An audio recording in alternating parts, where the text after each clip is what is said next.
इस वक्त मैं हरारे स्पोर्ट्स क्लब में हूं, जहां पे इंडिया और जिम्बाब्वे के बीच में पहला टी20 मैच खेला जाएगा अब से कुछ ही घंटे बाद, क्योंकि 24 घंटे भी नहीं बचे हुए। 23 जुलाई को लोकल समय के अनुसार 1 बजे ये मुकाबला शुरू हो जाएगा। भारत में 4:30 बज रहे होंगे शाम के। और हरारे स्पोर्ट्स क्लब में टीम इंडिया के 3 प्रैक्टिस सेशन हो चुके हैं।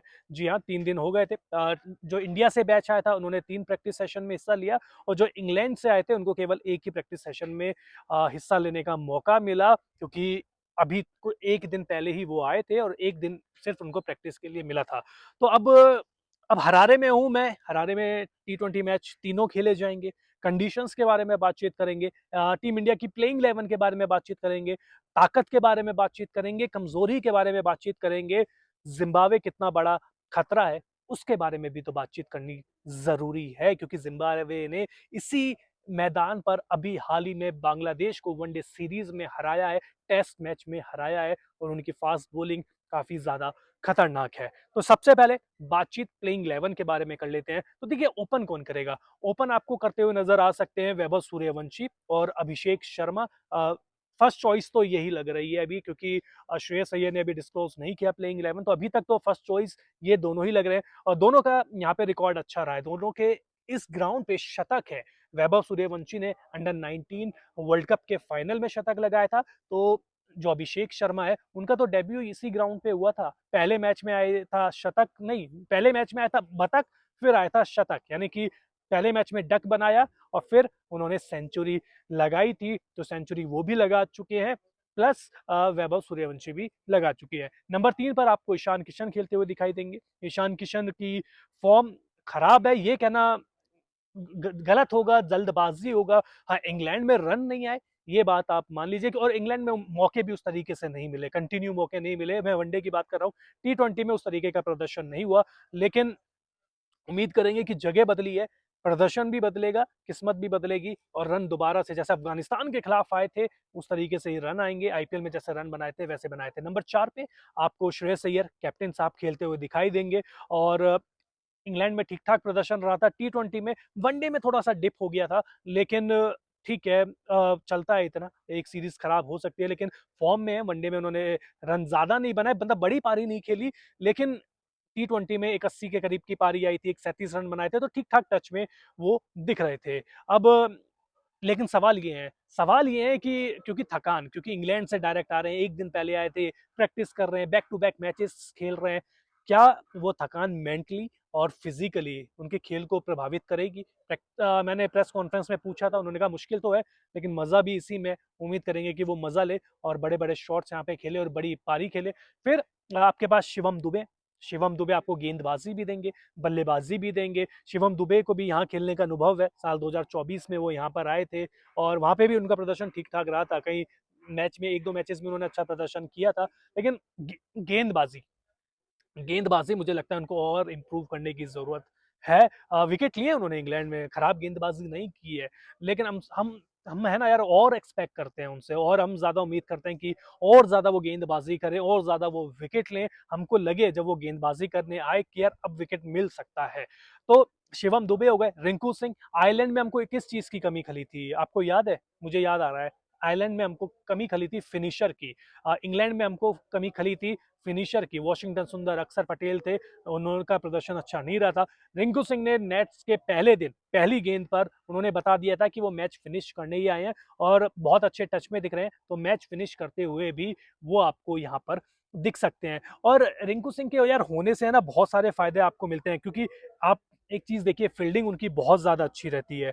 फील्डिंग उनकी अच्छी रहती है तो रन भी वो रोक लेते हैं, चाहे वो ग्राउंड फील्डिंग हो, चाहे उसके बाद फिर वो आपकी कैचिंग हो। बहुत कम आप उनको कैच छोड़ते हुए देखते हैं। तो आपके प्लेयर, टॉप ऑर्डर सेट हो गया, मिडिल ऑर्डर सेट हो गया, लोअर ऑर्डर सेट हो गया। अब गेंदबाजी में आप किसे खिलाओगे? गेंदबाजी में देखिए, हर्ष दुबे आपके पास एक स्पिन का ऑप्शन है, एक है रवि बिश्नोई। अब मैं जाऊंगा रवि बिश्नोई के साथ, क्योंकि एक प्रॉपर आपके पास स्पिनर चाहिए होगा। दुबे अभी अभी आ रहे हैं इंग्लैंड से, और रवि बिश्नोई को यहाँ खेलने का अनुभव भी है, तो मुझे लगता है कि शायद वो उनको प्रायोरिटी मिल सकती है। उसके बाद फिर 3 तेज गेंदबाज आप खिलाएंगे। मयंक यादव हो सकते हैं, अशोक शर्मा हो सकते हैं और प्रिंस यादव। अगर प्रिंस यादव को मुझे लगता है कि अगर पहले मैच में शायद आराम दे दिया जाए तो आप फिर यश ठाकुर को भी खेलते हुए दिख सकते हैं, क्योंकि प्रिंस यादव भी कंटिन्यू क्रिकेट खेल रहे हैं, वो भी ट्रैवल कर रहे हैं, तो हो सकता है कि पहले मैच में गेंदबाज को आराम दे दिया जाए। लेकिन हो सकता है ये, हो सकता है वो खेल भी जाए, लेकिन मेरे हिसाब से खेलेंगे। लेकिन अगर नहीं खेलते हैं तो मुझे लगता है कि इकलौता यही कारण होगा।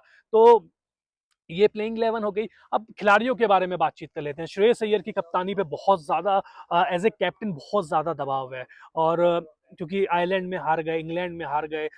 सूर्य कुमार यादव जो टीम को लगातार उनकी कप्तानी में जीत मिल रही थी, अब टीम बिल्कुल हारने लग गई। आयरलैंड से हार गए और अब ज़िम्बाब्वे से हार जाएँगे तो यार बहुत ही बुरा हो जाएगा। प्रेस कॉन्फ्रेंस में भी उन्होंने ये कहा था कि उनसे पूछा गया था कि जब आयरलैंड या ज़िम्बाब्वे से हम जीत जाते हैं तो यही कहते हैं कि यार ज़िम्बाब्वे है, आयरलैंड है, जीत गए ना, इनसे तो जीतना ही था। हार जाते हैं तो बहुत ज़्यादा आलोचना होती है। उन्होंने कहा हाँ, बिल्कुल ऐसा होता है, लेकिन हम लोग जीतने के लिए आए हैं। तो कप्तानी पे प्रेशर रहेगा, कप्तानी पे नज़र सबकी रहेगी, उनके इंडिविजुअल प्रदर्शन पे सबकी निगाहें रहेगी। रवि बिश्नोई से मैं बहुत ज़्यादा उम्मीद कर रहा हूँ, क्योंकि इंग्लैंड के खिलाफ वो जो मैच जिसमें जैकब बैथेल ने उनके छक्कों की बारिश कर दी थी, नो बॉल उन्होंने कराई थी, नेट में ठीक-ठीक से लग रहे हैं, और उम्मीद करेंगे कि जो प्रदर्शन उन्होंने 2024 में यहाँ पे किया था, उसी तरीके का प्रदर्शन करेंगे, क्योंकि एक मैच में 4 विकेट भी उनके थे। तो रवि बिश्नोई हो गए। तिलक वर्मा के लिए यार देखिए, स्ट्राइक रेट पे आप लोग लगातार सवाल उठा रहे हैं, मतलब सोशल मीडिया हो गया, मीडिया हो गया, फैंस हो गए, तो तिलक वर्मा पे भी थोड़ी-सी निगाहें रहेंगी, क्योंकि रन आए हैं उनके, ऐसा नहीं है कि रन नहीं आए, लेकिन क्या उस गति से आए हैं? क्या जब उन्होंने रन बनाए हैं तो टीम जीती है? नहीं।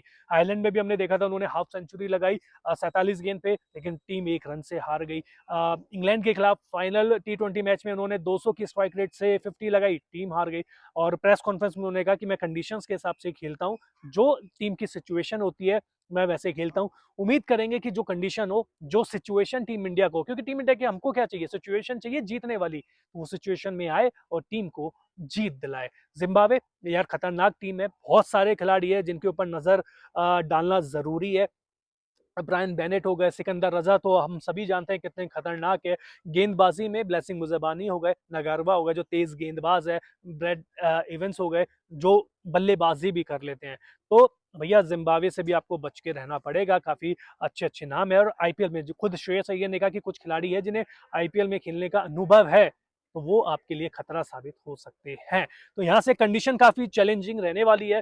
तिलक ने कह दिया था कि कुछ उसी तरीके की कंडीशन है जैसी आयरलैंड और इंग्लैंड में मिली थी। हवा यहाँ पे चलती रहती है, जो हमारे भारत में नॉर्थ में मौसम रहता है ना, जनवरी फरवरी वाला, जब जाती हुई ठंड रहती है, कुछ उस तरीके का मौसम यहाँ पर है।